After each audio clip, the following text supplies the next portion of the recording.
আসসালামু আলাইকুম সবাইকে। কেমন আছেন সবাই? আশা করি আল্লাহর অশেষ রহমতে আপনারা সবাই ভালো আছেন, সুস্থ আছেন। আলহামদুলিল্লাহ আমরাও বাসার সবাই উম ভালো আছি। আমি অনেক দিন যাবৎ আবার ভিডিও দিতে পারতেছি না। আমার বাসার সবাই প্রায় অসুস্থ, আমিও অসুস্থ ছিলাম। প্রায় সবাই জ্বর, ঠান্ডা আ মোটামুটি বাসার সবারই ছিল। আমার ছোট ছেলেটারও শরীর ভালো না। ওর আবার টাইফয়েড ধরা পড়েছে। ওর একবার টাইফয়েড হয়েছিল রোজার মধ্যে। ১ মাস ১.৫ মাস ভালো ছিল। আবারও টাইফয়েড ধরা পড়েছে। এই তো এটা নিয়ে অনেক ঝামেলার মধ্যে ছিলাম।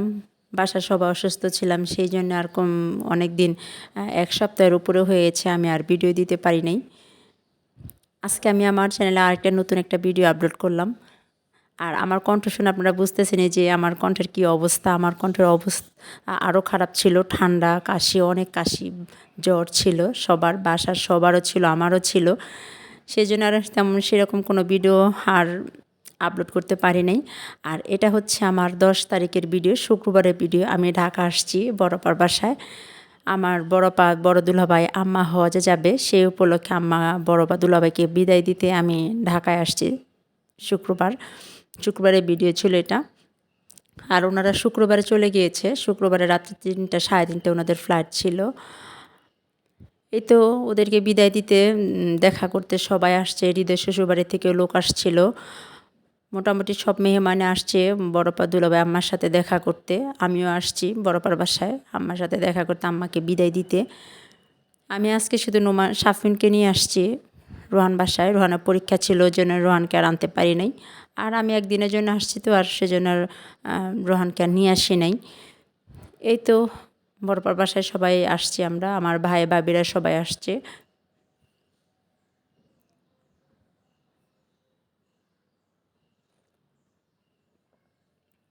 মোটামুটি ওনাদের ব্যাগ ট্যাগ গোছানো শেষ।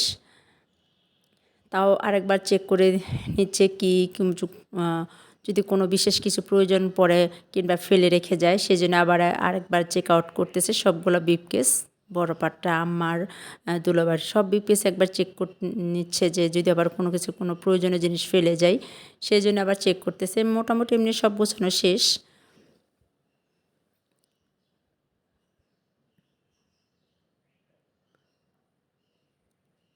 এই তো ১ম ফ্লাইট হয়তো চলে গিয়েছে, ওনারা ২য় ফ্লাইটেই চলে গিয়েছে। আর এখন তো আজকে তো সোমবার, যেহেতু ২-৩ দিন হয়ে গিয়েছে। আর আল্লাহর রহমতে আমার আম্মা, বড়পা, দুলাভাই ওনারা সবাই খুব ভালোভাবে পৌঁছেছে। আর ওনাদের সাথে আরও আছে বড়পার শ্বশুরবাড়ি, বড়পার জাল, বড়পার ভাতিজা, ওরা সবাই একসাথেই যাচ্ছে। আলহামদুলিল্লাহ ওনারা সবাই খুব ভালোভাবে আল্লাহর রহমতে ওখানে পৌঁছেছে সৌদি আরবে যেয়ে।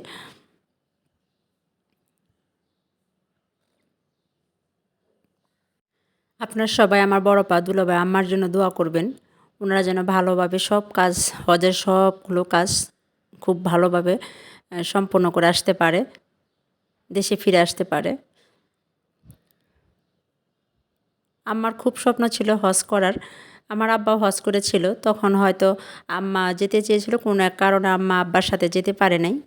হয়তো আল্লাহ তখন আম্মার হজটা কবুল করে নাই। এখন আবার আল্লাহর রহমতে আল্লাহ হয়তো আমার আম্মার হজটা কবুল করেছে, বিধায় আম্মা এখন এই মুহূর্তে যেতে পারতেছে। আল্লাহর কাছে শুকরিয়া যে আমার আম্মার হজের আশাটা আল্লাহ পূরণ করেছে। আম্মা সবসময় বলতো কবে যেন হজে যেতে পারে, আল্লাহ যেন কবে নেয়। কিন্তু ওই তো আল্লাহর ইচ্ছা, আল্লাহ তখন হয়তো আম্মার হজটা কবুল করে নাই, বিধায় আম্মা আর যেতে পারে নাই। যাই হোক আমার আম্মাও অনেক খুশি। হজে গিয়ে আমাদের সাথে যোগাযোগও হয়েছে। আম্মা হজে যাওয়ার পরে আম্মা তো খুবই খুশি। আম্মা অনেক কান্নাকাটি করতেছে, যে আম্মা বলতেছে যে টিভিতে মক্কা শরীফটা দেখেছি, এইভাবে যে সামনাসামনি এসে বাস্তবে এসে দেখবো সেটা কখনোই আম্মা চিন্তাও করে নাই। অনেক আল্লাহর কাছে কান্নাকাটি করার পরে আল্লাহ সেই আশা, আম্মার আশা পূর্ণ করেছে। আম্মা খুবই খুশি। হজে গিয়ে আম্মা আল্লাহর রহমতে এখন সুস্থ আছে। আমার আম্মা এমনি অসুস্থ, কিন্তু আল্লাহর রহমতে এখন সুস্থ। আর যেহেতু আল্লাহর কাছে গিয়েছে একদম অতি সামনে থেকে আল্লাহর ঘরটাকে আম্মা দেখতে পারতেছে, সেই জন্য হয়তো আমার আম্মাকে আরও আল্লাহ সুস্থ করে দিয়েছে। আল্লাহ আমার আম্মা যেন সুস্থভাবে, আমার বড় পা দুলাভাই যেন সুস্থভাবে হজ করে দেশে চলে আসতে পারে। আপনারা সবাই দোয়া করবেন। এটা ছিল শুক্রবারে দুপুরের খাবার আয়োজন। আর দুপুরবেলা অনেক মেহমানের আয়োজন করা হয়েছে। সবাই অনেকে আসছে বড়পার সাথে, দুলাভাইয়ের সাথে, আম্মার সাথে দেখা করতে। আর সবাই শুক্রবারে জামাতে নামাজ পড়তে গিয়েছে, জুমার নামাজ।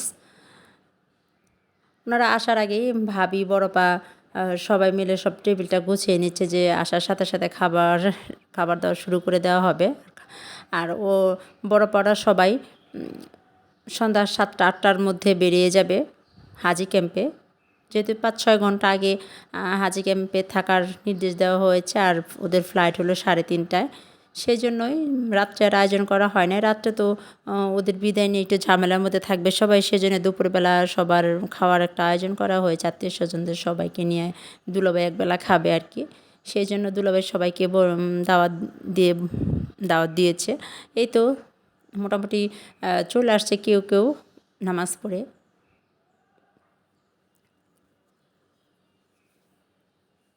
যাই হোক, এদিকে তো সব গোছানো শেষ, সব ব্যাগ ট্যাগ সব কিছু গোছানো শেষ। কিভাবে কি করবে সেটাই ওনারা মসজিদ থেকে এসে আলোচনা করতেছে। আজকে যদি আমার ভিডিওটা আপনাদের কাছে কোনো অংশ ভালো লেগে থাকে, তাহলে আমার চ্যানেলটা আপনারা লাইক দিতে পারেন। আর যারা আমার চ্যানেলে নতুন, তারা আমার চ্যানেলটিকে আপনারা সাবস্ক্রাইব করে নিতে পারেন। আর যারা আমার এই ভিডিওটা আমার ফেসবুক পেজ থেকে দেখে থাকেন, তারা চাইলেও আমার ফেসবুক পেজটা আপনারা ফলো দিতে পারেন। আর যারা অলরেডি কাজগুলো করে ফেলেছেন, তাদেরকে অসংখ্য ধন্যবাদ। এই তো দুপুরবেলা খাওয়া দাওয়া শেষ করে এখন ওনাদের যাওয়ার সময় হয়ে আসছে। এখন সবাই রেডি হয়ে বেরিয়ে যাচ্ছে হাজি ক্যাম্পের উদ্দেশ্যে। আমরা চলে আসছি হাজি ক্যাম্পে। হাজি ক্যাম্পে আসার পরে ওনারা সবাই ঢুকে, আম্মা, বড়পা, দুলাভাই সবাই ওরা ঢুকে গিয়েছে ভিতরে। আর ভিতরে তো আর কাউকে ঢুকতে দেবে না, আমরা গেটের বাইরে দাঁড়িয়ে আছি। যতক্ষণ একটু দেখা যায় ততক্ষণ আমরা দাঁড়িয়েছিলাম।